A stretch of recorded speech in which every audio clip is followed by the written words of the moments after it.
successful. Okay. Is that you should also have an incremental plan, right? So that, there's a longer term, there's incremental, but Right. it's not in terms of if I don't reach here in 5 years, I'm never successful.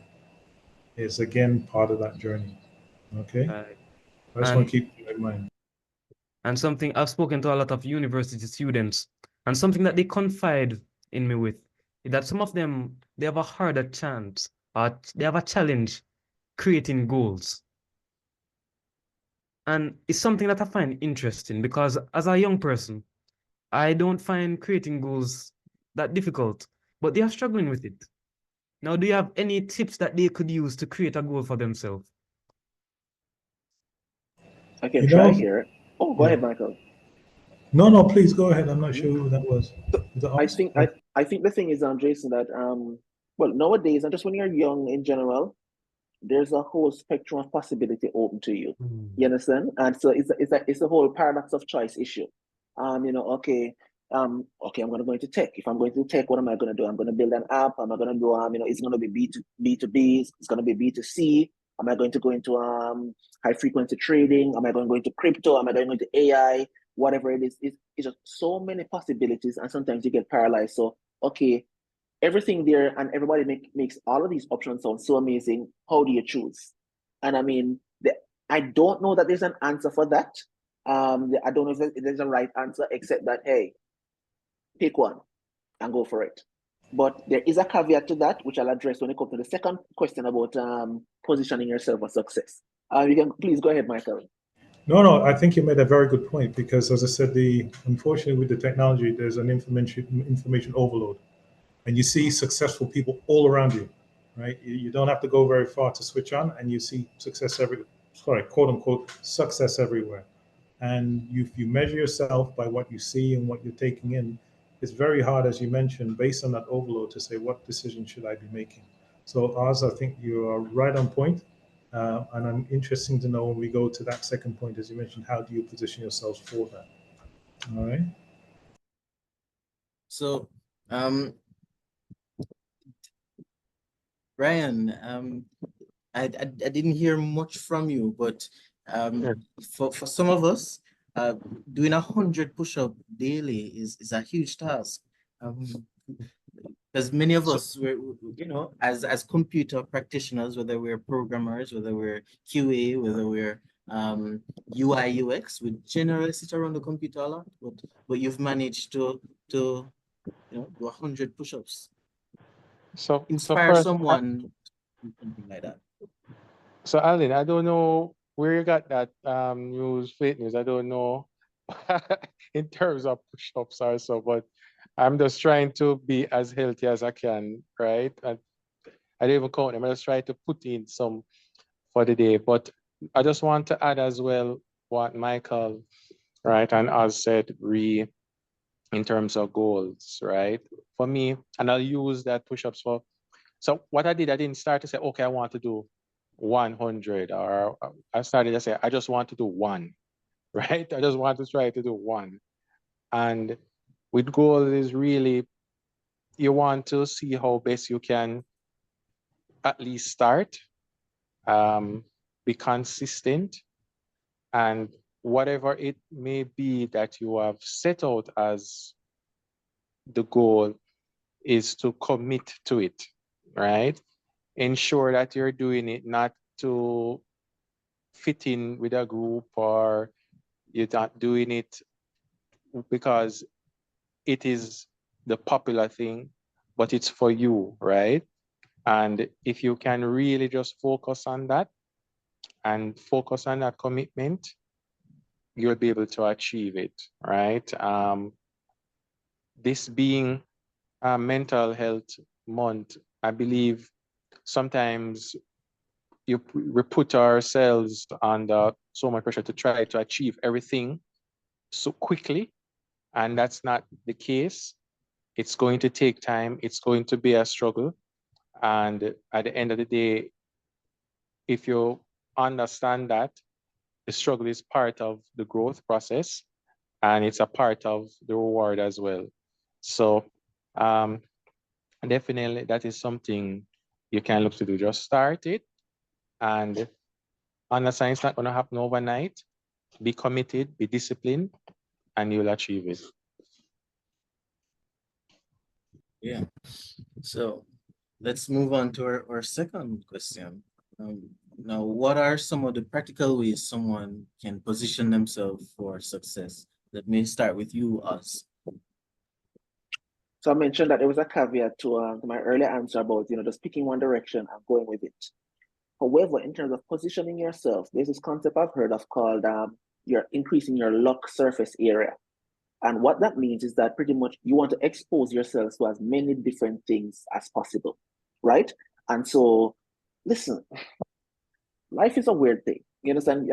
There's a saying that life is what happens when you're busy making plans. You never know what you're gonna do. That's gonna be the most successful thing, right? So take me for instance. I've worked in several different industries. Right now my day job it's in financial services. So I do consulting work in the public transit industry with JUTC. I've done mobile apps for cryptography companies. I'm in the legal marijuana compliance business. It's all over the place, and so it's pretty much impossible for you like starting out to be able to connect the dots going forward to know what's going to be successful and what you're even going to like. So the paradox here is that you don't want to spend too much time going in all different directions as being scatterbrained. At the same time, you don't want to limit yourself too early to just one narrow path, because that one path might not work out, right? And so you find that the different exposures that you have all over the place, different things that that you see, that's why you know what you like, what you don't like, and crucially, it's an opportunity for you to display your skills in different areas, and you might get opportunities right there. So I mean, most of us are computer science people right here. So, when you're learning algorithms, there's this whole thing of the explore versus exploit trade-off. And I suppose the optimal algorithm is that, you spend some amount of time exploring different solution spaces, and then you narrow in on one, and then you exploit that one. So positioning yourself for success, it's about putting being exposed to exposing yourself to many different stimuluses and different environments. And also, listen, this is not in vogue nowadays, but maybe I'm old school. A lot of hard work. Everybody wants to be, I don't work hard, I work smart. That's BS. You understand? Because people out there, they are smarter than you and they work harder than you. So you there, Mr. I don't work hard, I work smart, you're gonna be left behind. You understand? So we need to keep it real. I know my worth, I don't have to work very hard. I'll be frank. Sometimes just starting out in your career, your worth is actually negative, because someone is going to take their productive time and train you to where you can actually add value. So there's this thing about knowing your worth. Yes, sometimes you should know that your worth is less than zero, and you have to put yourself in a position where it becomes easy for people to pick you. I'll give you an example. The work I did for JUTC, this started in my first year at UA. This was 2013.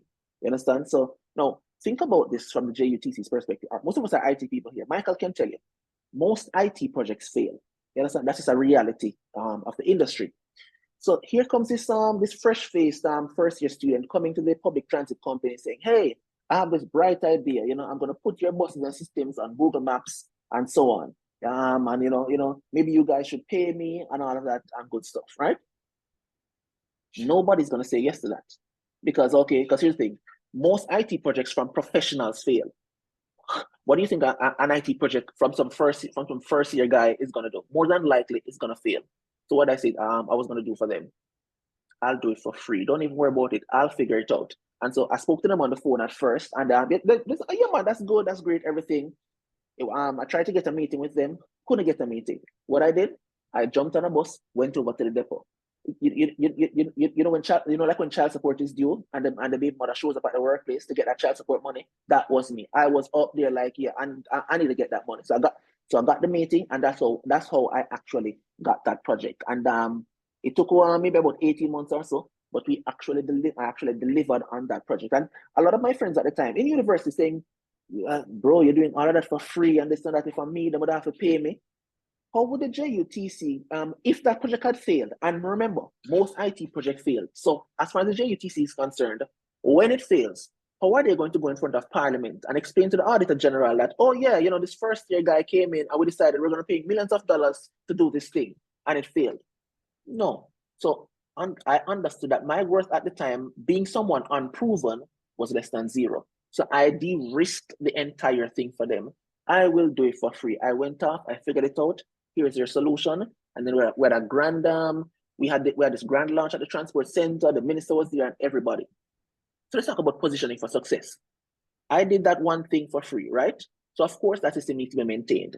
That was launched in 2015. I'm still paid right now, 9 years later, to maintain it.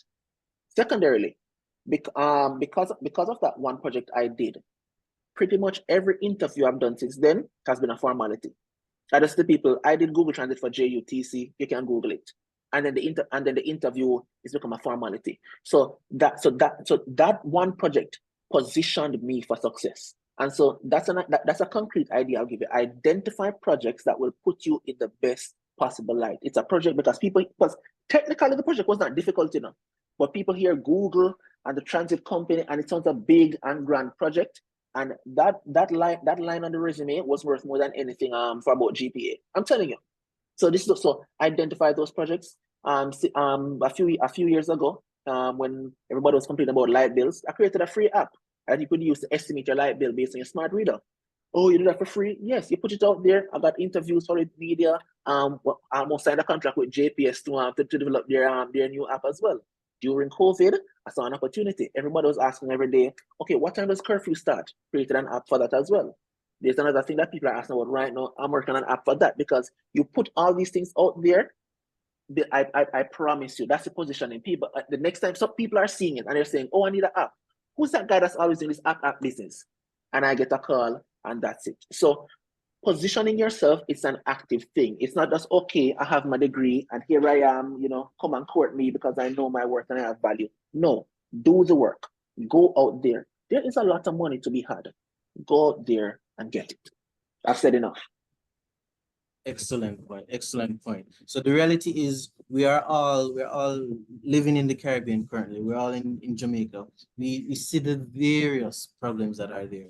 And we do have time where we could, you know, write a proper problem statement, use the knowledge that we've learned at university, use the knowledge of the landscape and create a solution to solve the different problems out there and position ourselves for success. Excellent point, Pulse. All right. So now in switching over to Michael, now you would have worked in several locations in Canada, Middle East, several top companies in Jamaica. How is it that you write such a phenomenal resume that gets you to land these various jobs? You know, the interesting thing is, in terms of the initial start, when, you know, as you said, as you make the opportunity because your worth is negative, I would say, you start through and you take on challenges and you work round the clock, basically. And hopefully in doing so, the rewards in terms of other opportunities which take you further up the ladder. So it was in terms of just thinking, well, what's my resume going to look like if I take this job? It was at the initial start, you know, getting the opportunities to learn from, and, you know, increasing the growth from there. The Middle East is an example, right? And that one I'm using because it's an unusual one, right? I wasn't really looking at traveling, right? But there was an opportunity. I just finished some work. I was actually working for the World Bank at the time. But there was an opportunity to do some work with IBM at a seminar down in Washington. And this was in terms of building out an architecture, because I went over into this Middle East thing as an architect. But the fact remains is that I wasn't looking. It was just that the job seemed very interesting. It seemed something I hadn't done before. It seemed like a challenge. I then learned that when I went down to Chicago for the interview, that the stock exchange had partnered with another company to automate the trading floor in Tel Aviv, right? Of course, I don't speak a language. I haven't really traveled as, you know, extensively, etc. But I said, you know what, let me hop on a plane, let's try it, right? And I met a fantastic international group. That particular engagement was like, as Oz says, you get to a point where there's an opportunity that springboards you into others, because having that on the resume changed everything for me. And what I want to just quickly leverage on what Oz is saying is that you make the opportunities for yourself. You have to really go and seek them out. Just looking for job boards and saying, what jobs are out there is one thing. But you guys are in a position now with the information available to you and the situations that you're in here locally or in the Caribbean to say, this would make maybe there's something I can write as a developer um, that would help in a given situation. Let me reach out to those people who would be best impacted by this and make the opportunity for yourself. Because it's not always that there's a job defined in a newspaper advertising. Maybe you just have to provide the idea, as Ozza said, provide the idea to the relevant folks. You may take a hit on payment, but the opportunity that you create is then a springboard for other, hopefully, more growth opportunities in the future. So just keep that in mind that not everything is in the newspaper. Sometimes you just have to make that, advertise yourself and make that opportunity for yourself. Okay. So let's say someone is on the call right now, and they are thinking about, they see this job opportunity or they see this problem that they want to solve, but it's not something within this geographical location. How do you encourage them to take the leap of faith and pursue this dream, this desire, which may involve traveling, which may involve being in a country that you're not necessarily familiar with that language? Right. Now, let's put it this way. First of all, never discount yourself. You should never discount yourself. Yes, you may be young and starting up in the industry, but the fact remains is that if you position yourself, or the mindset, I should say, that what do I lose in trying? That's the main thing. Yes, it will be a challenge. Maybe if there's a language issue, that's another thing. But in most cases, I would think it's internationally. If they're looking outside of that country for work, they're probably going to be able to. You'll be able to survive with speaking English, etc. That should be one thing. Where they specify a language is needed, that's a different story. But never discount yourself because, as I said, you've worked hard. You've gone through university. You've basically done all that hard work to then say to yourself, well, you know what, I don't think I'm good enough for this particular role, is something that you have to change that mindset. Because what's the worst that can happen is hopefully you get to an interview, and even if you don't get to an interview, it's a learning experience for the next opportunity. But the fact that you don't try in the first place, you're only making it worse for yourself, right? And it's a mindset, I think, Alden, that people have to get past. You are capable of anything. And once you believe that you're capable of anything, there's nothing that you discount yourself from, right? You're maybe not the best. I don't think I'm the best, but I would never rule trying a challenge. And I can only learn from the challenge, good or bad. And just to Excellent add point. to that, Excellent point. and speaking from a personal experience, my personal experience, I've worked remotely for 4 years now. I haven't seen an office in a very long time. Most of the companies that I work for are international companies. And the one key of advice that I'll give to anyone is that you miss 100% of all the shots you did not take. I have beaten persons for roles, and they are way more, I would say, qualified for me. But through the interview or whatever metric, I was the one that was able to get that position. If I looked on the position and said, this is not something that I could do, I'm not going to apply, I wouldn't have gotten it. So if you want certain results, if you want to work remotely, I'll get these international positions, apply is the first step. And as Michael said, what's the worst that can happen? It's not your job to say no. It's their job. Don't do their job for them. Exactly. Let them tell you no. Let them tell you no. Never disqualify yourself. Let them tell you no. Excellent, excellent. All right. Now, Ryan, let's say someone wants to be a mentor. They've done, wonderful stuff like yourself, and they're now deciding to be a mentor. What advice would you have for a mentor who may be on this call? or maybe a mentee who in the future is going to be a mentor to the next generation, because that's what we do. We build on what the knowledge we have, and then of course we pass it on to the next generation so that they can do better.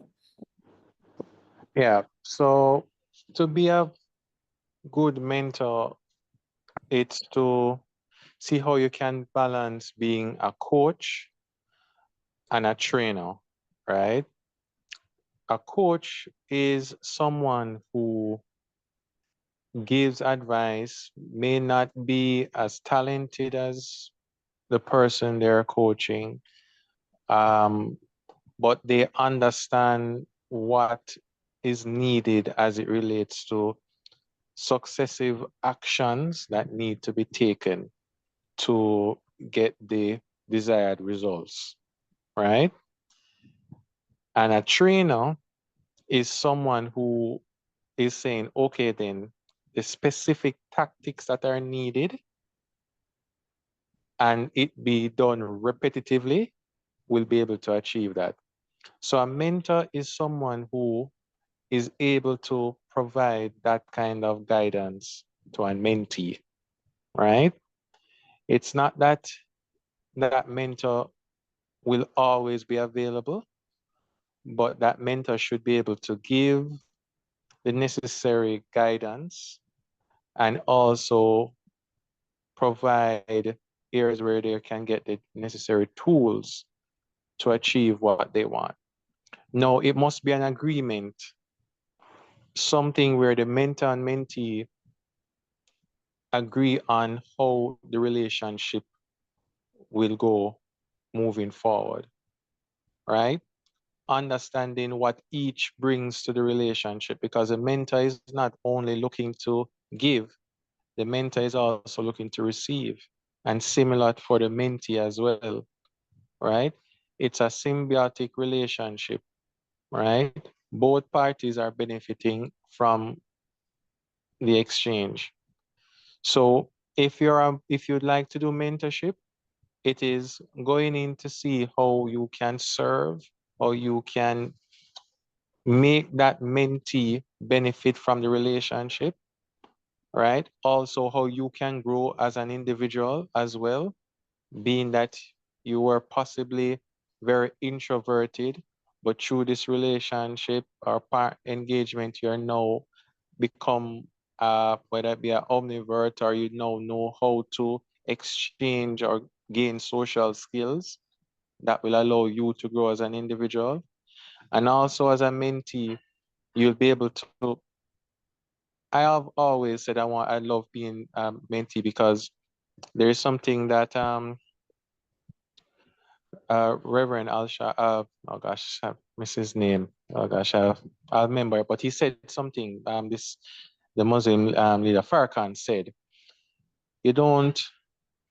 When somebody falls, you don't laugh. You learn." And another thing is, a wise man learns from others' mistakes, while a fool learns from his own.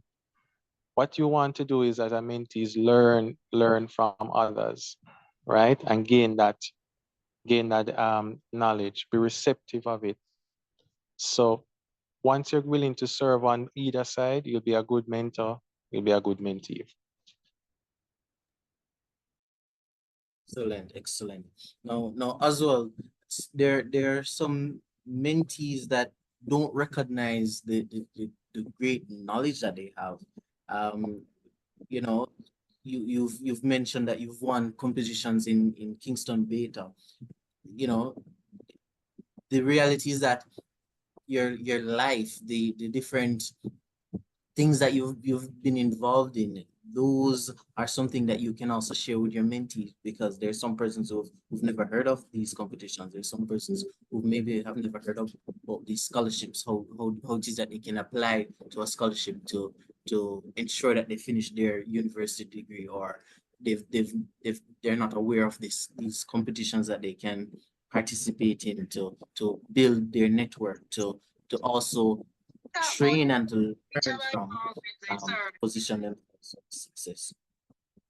So what is something, what are some of the things that you can share to some of the mentees to encourage them to say, share your perspective, share some of the activities that you've been involved in, encourage your mentee to participate in this and learn in this area?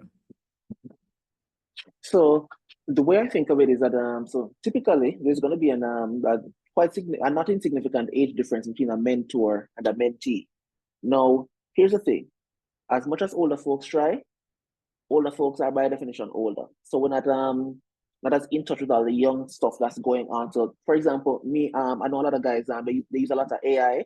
I'm just getting into it. Whereas some of my friends who are like in their early 20s or so, oh yeah, they are all in fully AI or fully fully using AI in all their daily workflows and all of that. And so pretty much, so sure, I could mentor them and say, okay, this is how you do a pitch to venture capital. This is how you present yourself and your positioning. But I could learn a lot from them in how exactly they're approaching their workflows. Or take for instance, I grew up in the age of in my first IT job, yeah, we had physical servers. Like I know what it's like to spend all night with a sweater in a server room and pretty much racking servers, freezing cold. Then so I've lived through the transition to the cloud. Then I got used to using virtual machines. Now everybody's using containers and serverless and so on. For a lot of my projects, I'm still using virtual machines. Yeah, I barely use Docker, and nothing's wrong with it, but part of it is comfort, which is not good. You always need to be pushing yourself. So that's something I need to challenge myself on. But yeah, so my younger colleagues, if I come to them about virtual machines, it's like, ooh, brother, what's that? Do up a Docker file and get this thing, try to keep up with this young folks, old man. So mentorship is so, as you said, both people benefit because when you're a bit older, it's good to be around the young guys. It keeps you young. You learn what's going on. You see, you get exposed to the new stuff, and then you get a lot of value as well from sharing your experiences and being able to guide them. So that's why I love to tell the stories of all the things I've been able to do. I'll throw out another story. So first year of UA, right?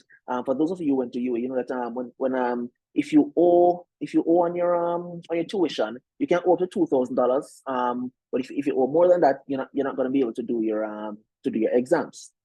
Maybe 2 weeks before exams, yeah, I owed about $47,000. You understand? Where's that money going to come from? Don't know. So what did I do? I wrote a crawler for the Yellow Pages website, right? So I pulled, and so I think we do it with Python and LXML or Beautiful Soup, one of those libraries. Pulled down all the data, and so pretty much got the names, email addresses, and just offered IT services to business. And I put in the email that, hey, I'm trying to pay for my exams, and hey, help me out. I can fix your computers and do all of that. So got some got a few responses. Made a little money, but not much. The week before, I met someone who ran a car dealership and he invited me in. He was having some problems, with his website and his laptop and all of that. And so came in there, we got to talking, Turns out he was actually a lecturer in physics at another university. And so, he kind of understood my plight. And so after finished fixing his computer, I said, you know what? I'm gonna help you out. Just send me your ID, your UA ID number. Yeah, and so my exam was the Monday, and 7 o'clock that morning, that's when my tuition got paid. And I like to share these experiences to say that, hey, you have to go out there and make things happen. You understand? So there is an epidemic of victimology. I see in particular the younger generation. It's woe is me, and the problem is capitalism, and this and that, and I have trauma and all that. Go out there and make it happen. Nobody owes you anything. Nobody's coming to save you. Andrew's not coming to save you. Mark Golding's not coming to save you. I'm sure they mean well. You have to save yourself. Go out there, make things happen. So if there's one piece of advice I can give to younger people, go out there and make it happen. Make life happen. You understand? Don't just sit back and be. Well, let's talk about passive income. Most income is never really truly passive. In real estate, you have to deal with tenants and repairs and so on. And tenants are hard to deal with. That's why I don't like. It's not a business I want to be in. So yeah, go out there, live life, make stuff happen. That's my advice. If you Okay, don't so it make things appears that we have happen, some. oh, sorry. Oh, go ahead. Oh, I just wanted to add a little point. If you don't make things happen in life, life will happen to you. As simple as that. As you were saying now, Alden. Oh, seems to be gone at the moment. Well, yes, those Alden, you're on mute. You're on mute if you're talking. Hopefully not. all right. I guess he's gone at the moment. And with all this action that we're taking and all this work that we're doing, gentlemen, do you ever feel that you are burnt out? Which day of the week we're talking about? All right, Michael. Let's start with you. No, you know what? It's really, you're going to feel, there's going to be points where you feel definitely burnt out. But if it's something you're passionate about, and Oz, you've shown a lot of passion, right? If it's something you're passionate about, then I think from a physical standpoint, yes, it is going to be difficult. But if it's something you're passionate about mentally, I think you're able to push through, right? But yeah, when you do get burnt out, there's nothing to stop you to take a step back, see what you've accomplished, and then regroup, and then continue on your path. Right? There's nothing wrong with being burnt out. If you're not getting burnt out, then you can put your foot up every week, every day, every night, and have a drink of rum. Then something must be wrong, right? You need to be challenging yourself so that you're going to the next level, as I would say, moving on to that next level, that journey, which again, hopefully, the next one is not as easy as the one previously, All right. so that you are getting somewhere, right? But burnout is something that you live with. It's just a mindset of how you want to approach it. Okay. Oh, Alden's back. How you doing? So Jason, Yeah. what I'd say on burnout is that, listen, it's like depression. There's depression, and then there's like clinical depression. There are some people who have clinical depression. There's something around their brain chemistry, the serotonin receptors and dopamine and all that, and the medication. A lot of what is going around as depression now, quite frankly, to me, is just laziness and just lack of work ethic.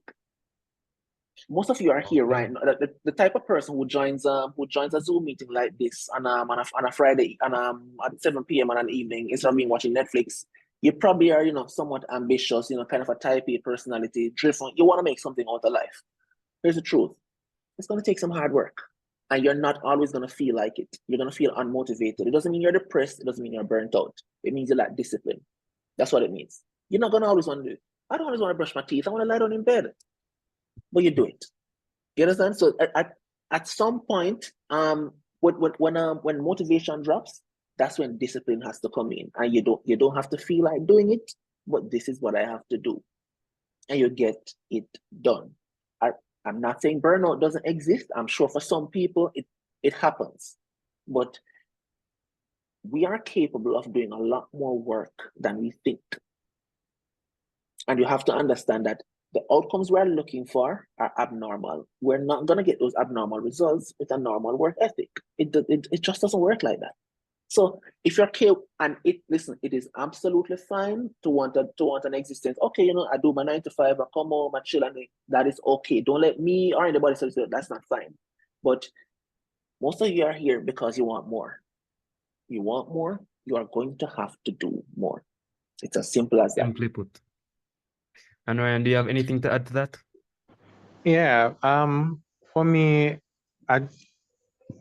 for what burnout is, what I hear the definition is, I don't get that. Personally, I believe I know where I need to stop and where I can go more. My hours, and this is just for me, I don't have typical work hours. When I get up, I'm working. When I go to bed, I've stopped working. But that is something for me. I, as Michael said, love what I do. And when I am not doing what I love, what I'm doing, I'm thinking about it. What I'll say is that, and just to echo what I said, if you really want to, because think of it like this, right? Everybody is attracted to the easy and comfortable life, right? Right. But to achieve what you believe the 1%, if you want it, it's not that you deserve it, it's because you earned it and you have to Right. put in work for it, right? It's not going to come easy. When you go to a job interview, don't think that you're the only person going on that interview. How can you separate yourself on that interview? What will you think of it? What will everybody be doing? And then you do something different, right? Because what you want to do is in that 30 minutes to 45 minutes, however long, you want to make such an impact that the person leaving, after they leave and it's ended, they're going to think of you. Jason said it earlier, right? He went into that meeting knowing that he's going to represent himself to the best of his abilities and let's stand out. And that's what you need to do if you want to stand out in life. You have to put your best forward. It's not going to be easy, as said. You're going to have times when you feel low, right? But you just have to push through it. If it's not something that you want to do, don't do it, right? But if it is, just do it. It's simple like that, not stealing from night, but you just have to. And do what is necessary. You And then just have to do. oh, go ahead, Jason. No, just repeating. You just have to do what is necessary. Yeah, don't do your best. Do what it takes. Right. What I wanted to say as well is just piggybacking off what Ryan said about being in an interview. So Alvin, you had mentioned earlier about the goal of some of these sessions that hey, the developers are trying to find jobs and companies are trying to find developers. Here's the truth. And someone in the chat is asking about degrees. There are a lot of people with computer science degrees with decent to good GPAs who cannot code their way out of a wet paper bag. That is a thing that happens. It happens a lot, and that's why a lot of these companies have these very intense tech interviews. When you have a lot of projects that you have done that you can point to and say, I did that, that eliminates an entire class of questions from the interview, because without that, they're looking at, okay, is this one of those guys that, okay, you can talk about Alan Turing and Cap theorem and all that. Can he actually code? That sets you way above the bar. And so that's why I encourage people, build things and put them out in public that you can point to and say, I did that. When you do that, when you have that and can show, interviews become a formality. Build stuff. Don't just be able to talk about stuff, build stuff. And I agree fully. There's something when you're doing an interview called a differentiating factor. What sets you apart than from the other candidates that we have interviewed? If you have things to show that you've developed this, and if you've publicized it, you create your blog, you talk on LinkedIn, you market yourself, you will get the role. Because there's this factor, or there are these things that you have developed that none of these candidates have developed. And this thing is so impressive that we'll want you on our team. We want you to build our applications, our systems, because we've seen what you can build. And compared to those that we've already interviewed, you seem like the best fit for this role. You talk about differentiation. How you do that as well? Research. People going to a job interview, they have no idea what the company does. And it's amazing to me. No, do some research. For example, if it's an international company, you'll see a lot of stuff on YouTube about the tech stack they're doing, challenges they've had and so on. Know those things. Have questions that you can ask them in the interview about that, just to make it look like you're interested. Listen, the reality is when these jobs are advertised, they get hundreds of applicants. And to apply for a job in LinkedIn with Easy Apply, it's one click. 1,000 people are hitting that one click. How are you going to differentiate yourself? By thinking that you're the prize? You're not the prize. You're one guy out of 1,000. Differentiate yourself. Do the work. It always comes back to that. Do the work. You can't skip the work. Do the 100 push-ups. And when you get the work done, something that some persons often complain about is that they feel that they're getting complacent.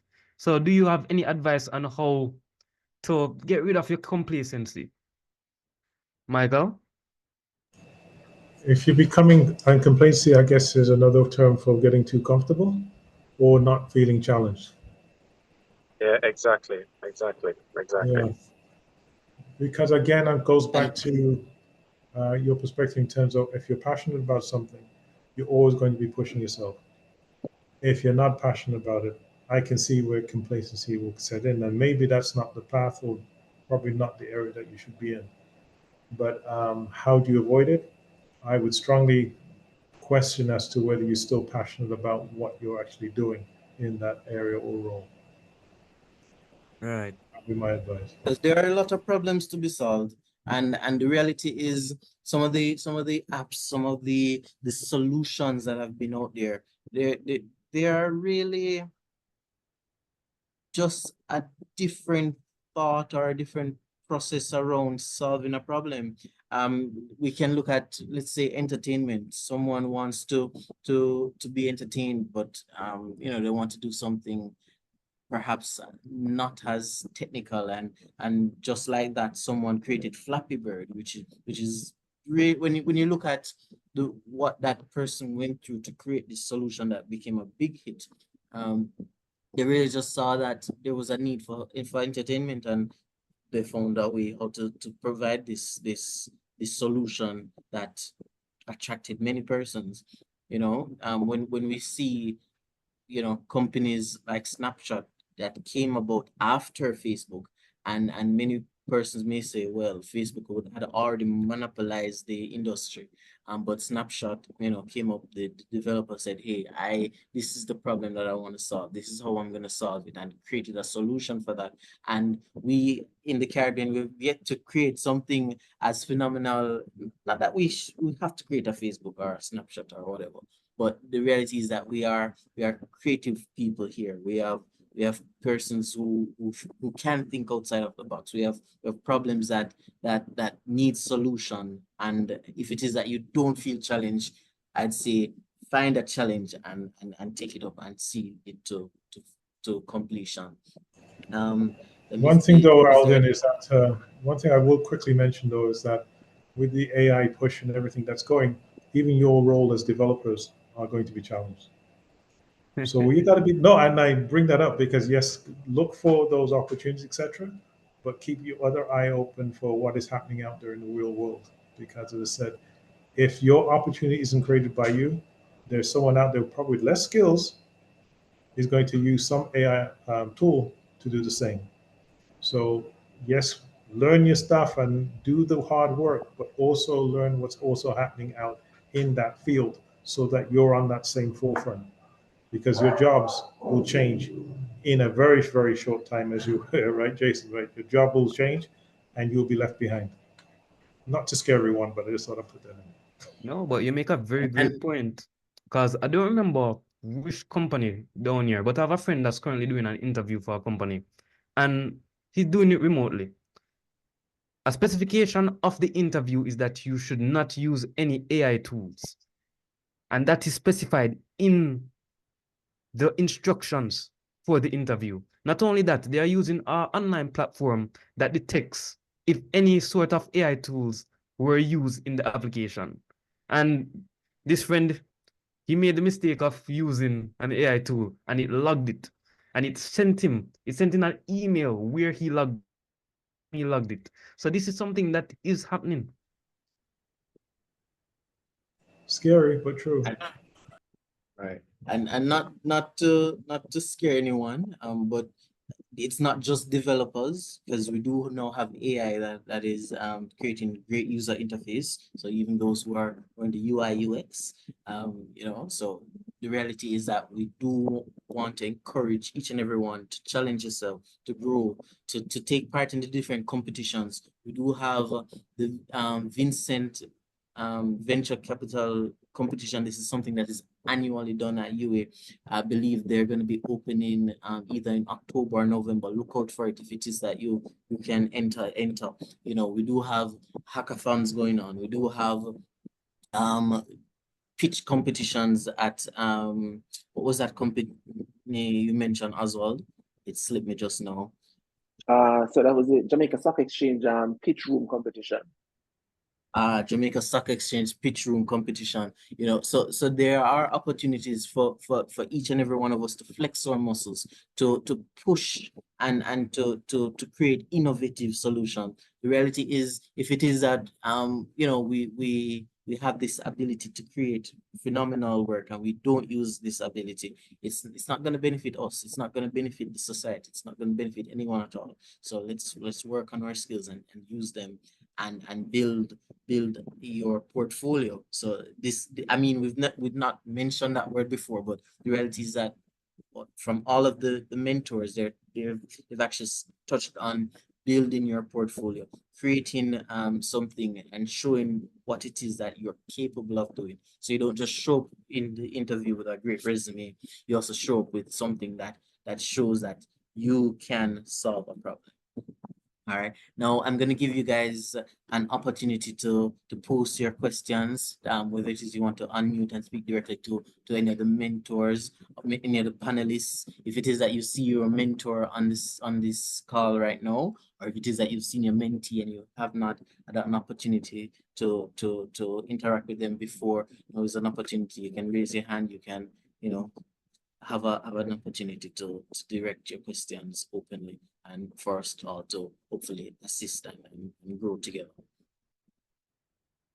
All right. So, Jason, are you seeing any new questions? Are we having anything online on YouTube? We are seeing a lot of discussion into the house versus car. However, I think we could talk about that later. A question that just popped up. Orville was asking, how can I become a mentee? So let me go back through some of the slides that we had actually skipped over.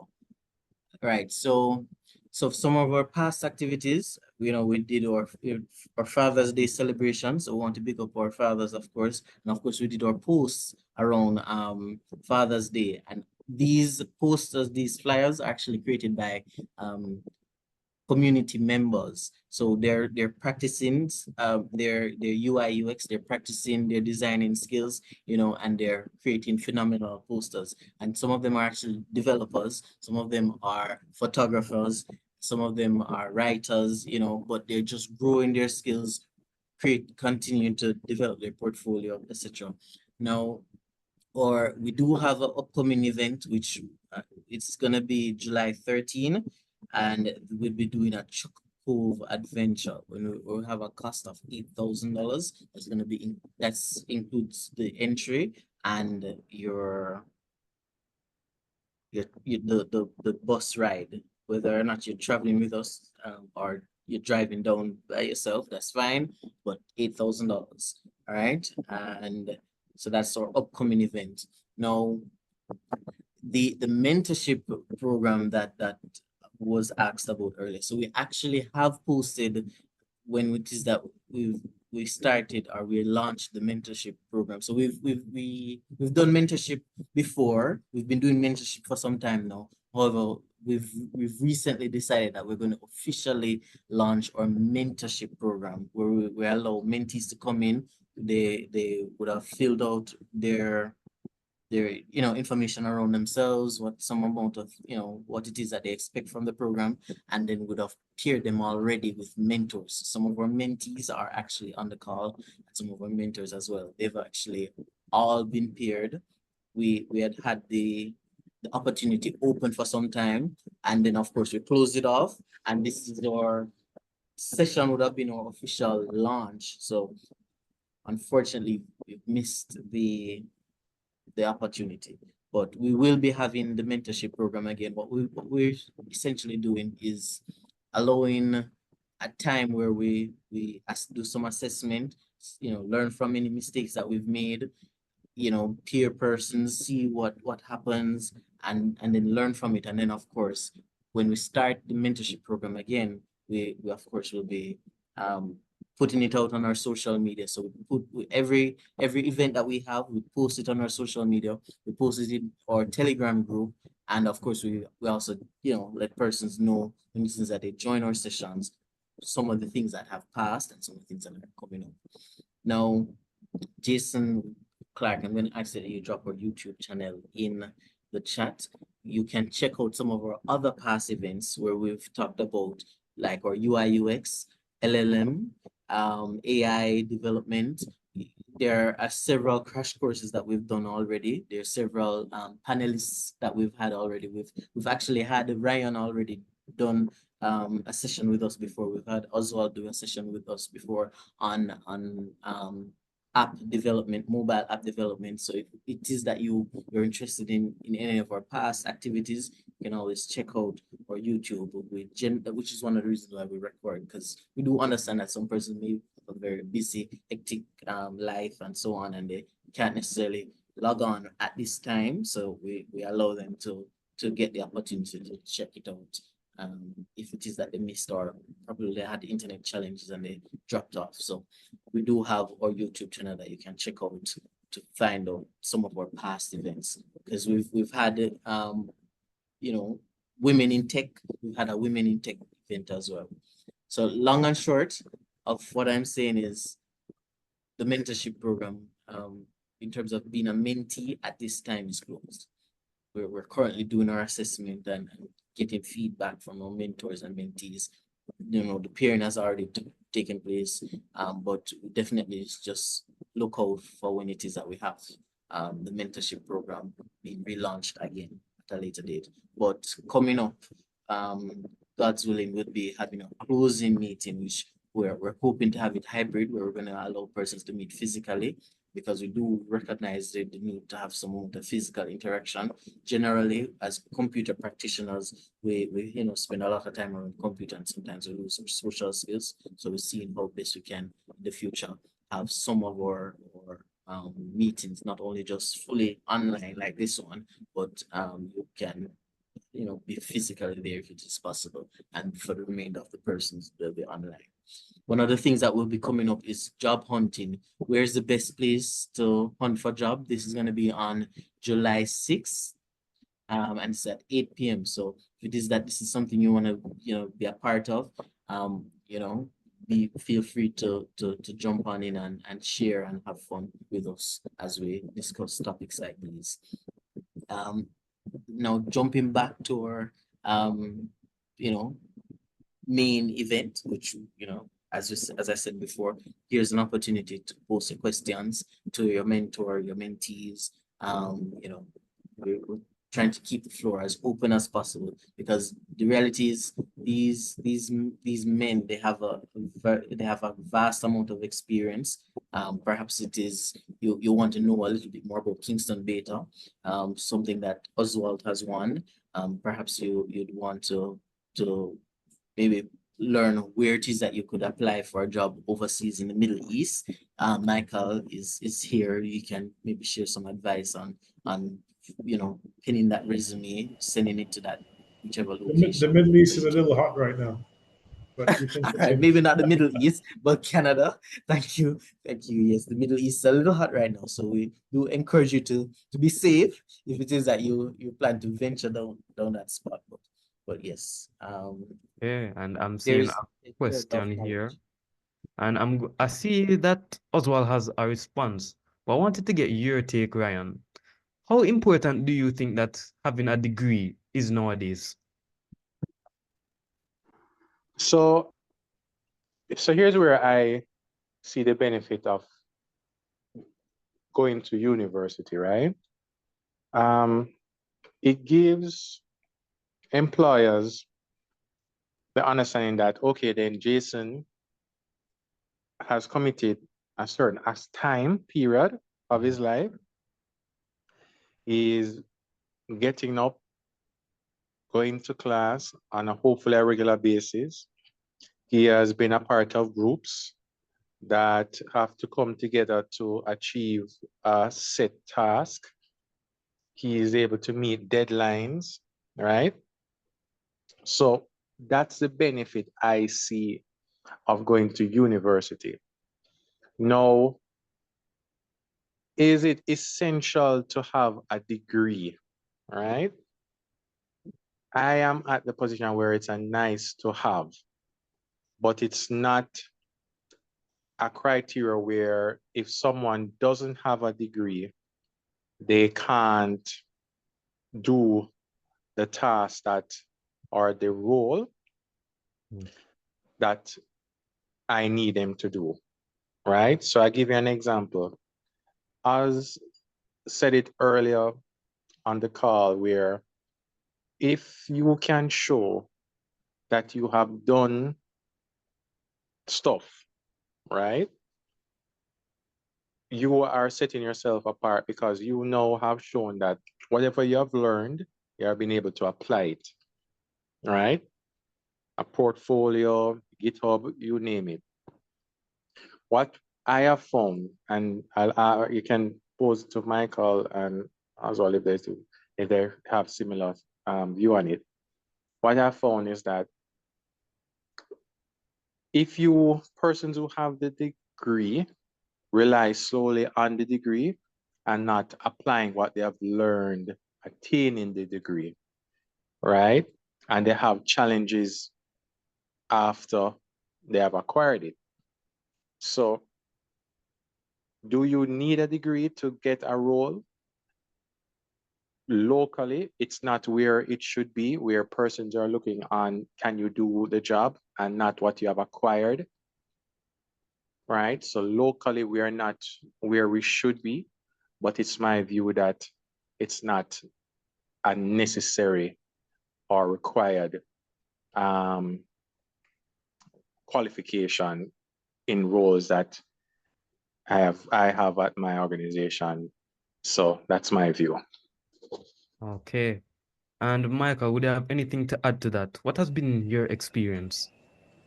So I know things change over time. I mean, you know, like Bill Gates um, with Microsoft, I believe he dropped out. Facebook, Mark Zuckerberg, he dropped out.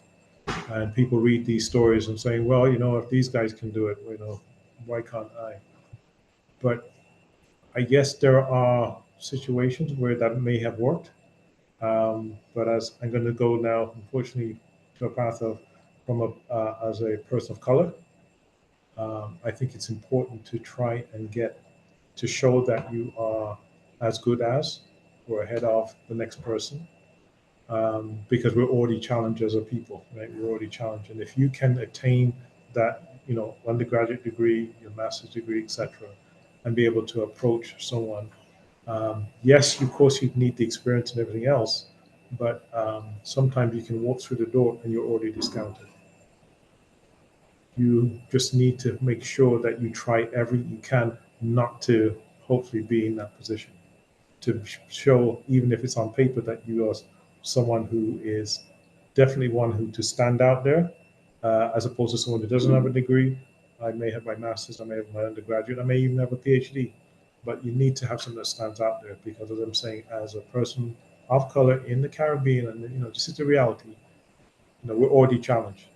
And if you can take that opportunity to get that higher learning, please do so. I think, yes, there are people out there who are brilliant without it, but I think few and far between of those getting really ahead of others who have made taken the opportunity to further themselves academically and put themselves on the map. All right. And I do agree with that take. And Oswald, you opened your mic. So Michael is completely right. I'm going to be pragmatic here. Do the degree and get it over with. It will never be a disadvantage. It will never disqualify you from a job, and lack of it will absolutely disqualify you from some jobs. We talked earlier about increasing your luck surface area. The truth is, for most of us, the period of your life when you're going to be most experiencing brand new experiences is in college. And meanwhile, you're getting a degree. A degree is not going to make you competent, but so don't look at degrees from the competence level aspect. Look at it from signaling. I'm an employer. I have 500 resumes. I have to filter it out, right? And Ryan made a very good point.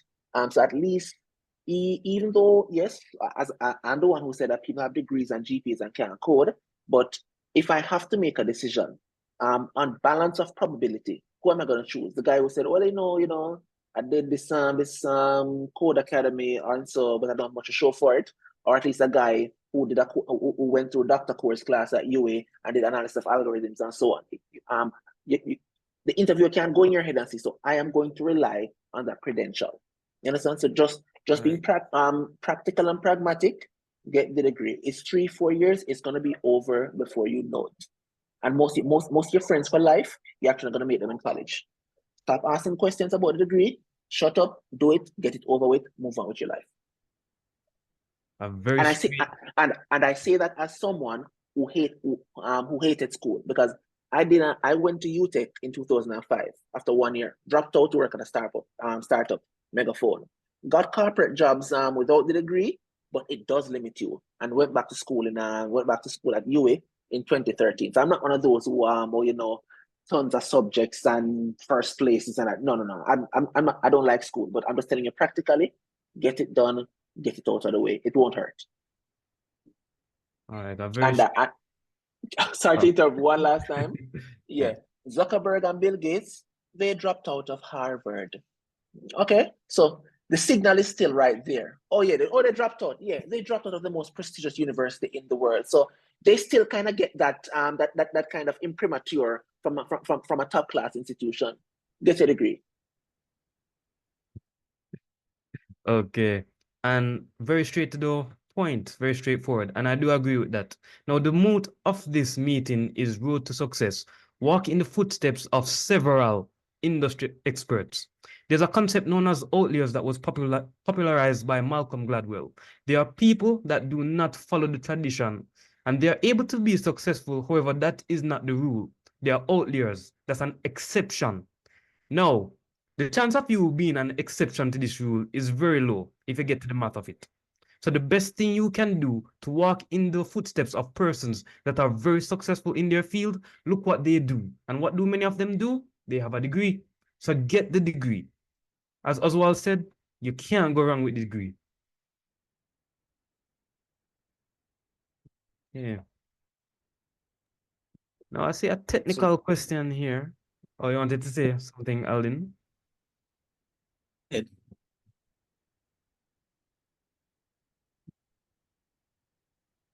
Listen, go ahead. I know, I saw a technical question here asking about if serverless is still using someone's server. Now, that's very technical. To answer that question very quickly, yes. If you are going serverless, you are still relying on someone's server. An example of this is if you create your own server on AWS or EC2 instance, you have to auto-scale it. You have to put it in a specific AZ. That can be troublesome. Going serverless with a Jamstack platform, such as Vercel or Netlify, it reduces all of that. It's still the same servers underlying, but you're just interfacing with a simpler user interface. Rather than if you create the instances, EC2, sorry, instances yourself. So serverless just takes off a lot of the hard work from you. Okay. Alden? So yes. So I know we've moved off from the question around whether or not having a degree is valuable. But from a statistics point of view, a degree tells me, so one of the things that we've done was we've hired persons before, to work from the community. The things that we've noticed is that for those persons who have completed the degree, for most, not all, they generally are more dedicated, which is something that a degree almost like it pulls it out of you. You may have days when you have to cry, you have your project due, you have the test coming up, you have to cry, then you have to get up and you have to go do it. But for some persons who've not gone through that process, who don't necessarily understand that they have to be dedicated, they just see an opportunity and say, let that pass by, or they don't take the job as serious as they should. So that's what we saw from a statistical point of view. But it's not to say that everyone who has a degree is going to be dedicated, but we see that most persons who have a degree are more dedicated than those who don't. Okay. And that seems to be the end of the questions. I guess no one else Okay. has anything to ask. There was something about large language models. Did you guys speak to Oh, that? oh, I'm just seeing it now. Oh. How do you think the advent of LLM chatbots will affect education? These models are getting increasingly better at coding and reasoning. Do you foresee reliance on these technologies stunting the reasoning abilities of CS students, or will it just evolve to work hand in hand with these bots? Or will we just evolve to work hand in hand with these bots? As well, do you have a take on this? I'm someone undecided, and I'll tell you why. So, I grew up with a lot of books. I didn't have cable TV growing up. In fact, for a large part of growing up, I didn't have TV. So all I had to do was read books. So, I believe in doing a lot of reading and all of that. So I'm biased towards that. However, if you look at history, every single advance that has come, the old guy like me has always said that, oh, the way that was done when I was young, that is the correct way, and this new stuff is bad. That was actually said about books when Gutenberg invented the printing press, because what the people at the time argued that, oh no, when you do that, people are not going to develop their memory. You're writing it down on this paper, so the memory is going to atrophy and decay. A couple of 100 years later now, it looks stupid. It looks like a stupid thing to say because, of course, books have been such a boon. So I'm biased toward. I admit I'm biased toward books and the way things are, but am I that old guy now telling Gutenberg don't print books because it's gonna atrophy people's memory? I said, hey, let it run. Yeah, and the LLM is helping you. Who am I to say that that the status quo is the quote unquote correct way? I don't know. So let's go with it. Okay. Any takes, Michael? You don't have a choice. If you think about it, you don't have a choice. This is the path of the future, right? So the governance around it and the discussions that are happening now, but the reality is, I have Google Net, the Google tool, I have Alexa, etc. I use them on a daily basis. It's inherent now, and I'm an old person, right? So the fact of saying, well, will it be something that we will use? If it's going to be part of life, and you know what, people will be laughing at us even having this discussion because it will be so inherent in our existence. All right, so we don't have a choice, is what I'm saying. Okay, so we're going to have to be hand in hand with these technologies. And this is the status of technology in general. Either you adapt or you get left. That was a thumbs up. Sorry, I was trying to do a real one. Okay. So as we said before, this is some of our upcoming events. We don't have a date yet set for the closing mentorship program meetup. We'll be announcing that at some point. But one thing to look out for is our July 6th. We'll be having an event, job hunting, and of course we'll also be having something the following weekend, which would be a trip, a trip. All right. And we have a closing question. And this isn't technical, this is just purely personal opinion. The chat have been having a large discussion about car or house. Which one is better to get first? And I'd just like to give my point of view first. In terms of car or horse, and nothing inherently is an asset and nothing inherently is a liability. The house that was meant to be an asset, it couldn't get rented, so it turned into a liability. The car that was meant to be a liability, you had a downtime, you put it in Juta, and now it makes you more money than your job did. So it's up to you to have your intent on why you're purchasing this. Also, you have a take? Get the car. Get the car. Yeah, straight up. I'm going to tell you to get the car. It's been a very topical discussion. Here's what I'm going to say. So there's an argument. Oh, your house is an asset. If that's your primary residence and you have no extra rooms to rent out, it's not an asset. You're not making money from it. And you always hear the argument, and I see Nick has made it in the chat. Oh, you're paying your landlord's mortgage. When you go to the restaurant owner, you're paying his mortgage too. Do you lose sleep over that? No, you don't. No, you don't. Because the fact is, here's what happens. You as a young person just graduating college, the house you can afford is not going to be a house somewhere in the city. It's going to be somewhere way out in the sticks, right? And so you're going to spend time and money on commute. And guess what? Let's get down to how it gets really real. A lot of your success, a lot of your career success is going to depend on networking. How much networking can you do in the evenings when you have to catch that 4:30 express bus all the way over to Bernard Lodge? Not much. Not much. When you see executives are drinking 9 p.m. at Jangas and you have to leave work, you have to leave 7, or else you can't get home. Are you gonna have those one-on-one discussions that are really gonna further your career with them? No, you're not. Rent somewhere cheaper to the office. You spend less time. Your networking is better. And then there are certain jobs that it just doesn't make sense if you don't have a car. Certain recreational opportunities you miss out on. You don't have a car. When get the degree, get the car. You don't have to be a Bimart first. Get a Mams, get a little Honda Fit. You can get from point A to point B. You start out there, and then that will allow you to build some wealth because you're not spending the time that it saves, the networking opportunities that it affords you, the more exposures you can get. For women, the safety as well. You understand? Get the car, the house can come later. Pay the rent.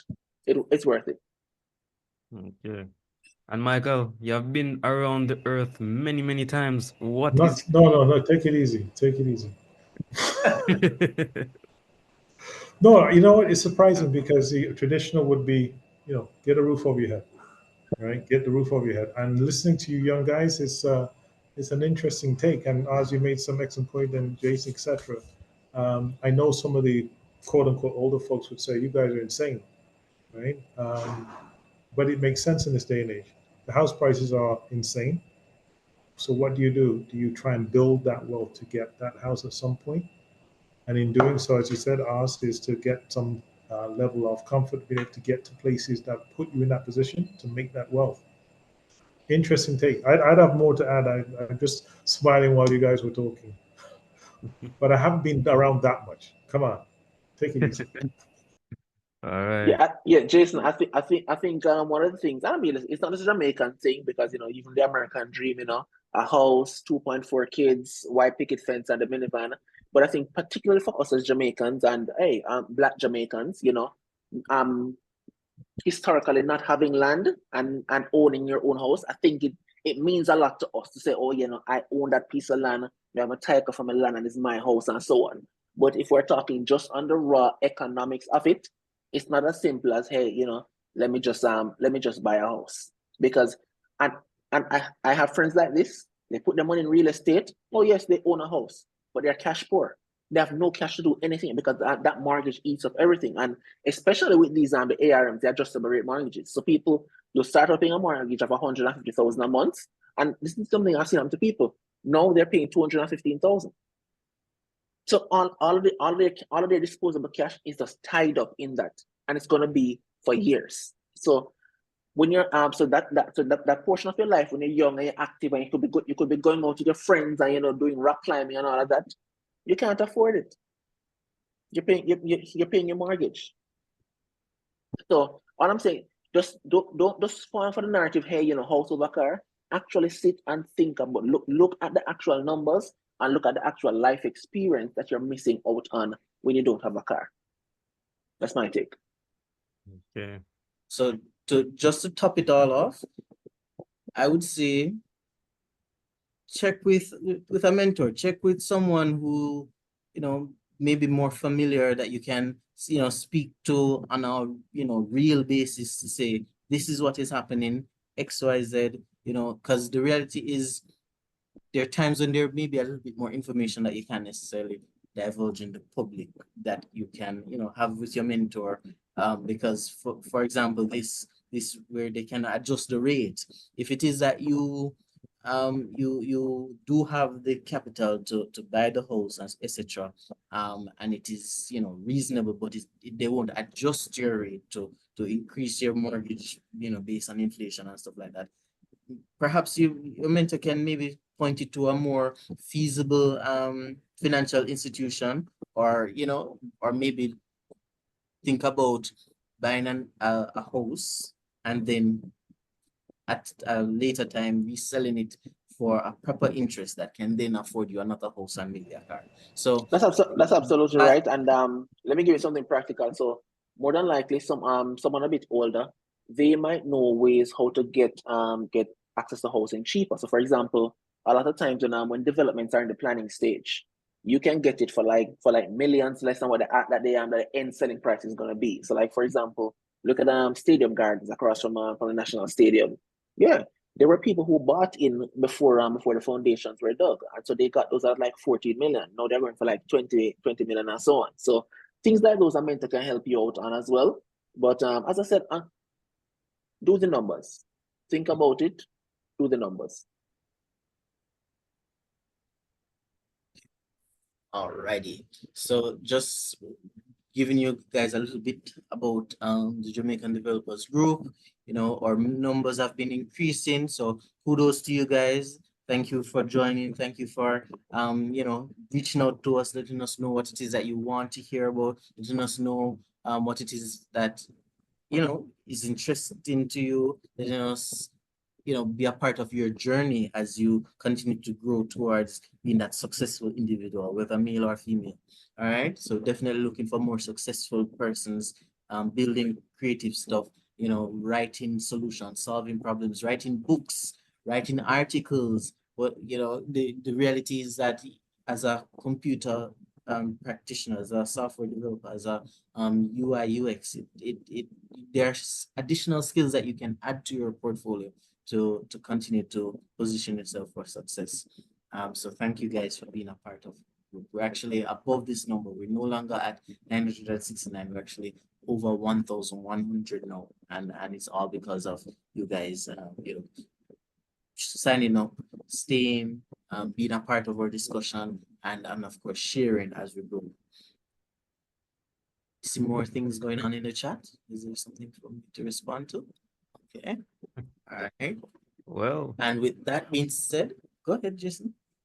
I know this was related to the car. I see that Nick Brown has a controversial opinion. He said that he'd personally have a motorcycle over a car. The cycle. Wow, so it's even getting more heated whether it is that we want a motorcycle versus a car. No, Okay, so motorcycles are death traps. Those are just death traps, especially on Jamaican roads. I'm sorry. Yes. You need a big SUV. F-150. Yeah. Dodge Ram. Yeah. All right. Okay. So with that being said, we're gonna close off now. Thank you very much. If it is that you want to join the community, because we do post things about jobs, we do post things about scholarships, we do post things about competitions that persons can enter. There's actually one of the mentors who is a part of this mentorship program. As we continue to grow and so on, we saw that there was an opportunity for him to enter in a competition, and he's placed second, and I'm so proud of him. And this is simply because he's been involved, being a part of a community that is looking out for the interests of each and every one of our members. So yes, training opportunities, yeah, we do those as well. So by all means, stay connected with us. All right, thank you guys for coming out, and a special thank you to our panelists, and thank you to our host, Jason Clark. Definitely looking Yes. forward to more things from you as you continue to grow, and of course our next mentee, Jason Williams. He also has hosted this meetup event as well, and he also is doing an excellent job managing our social media, etc. We want to pick up all of our partners, and looking forward to another event. Feel free to, when you're exiting, complete a survey so that we can have some feedback from you guys. All right. All right. Any last lick from anybody? I think ours should be education minister.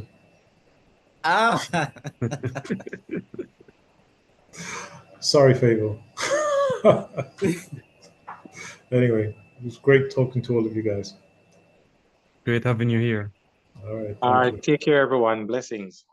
All right. Goodbye.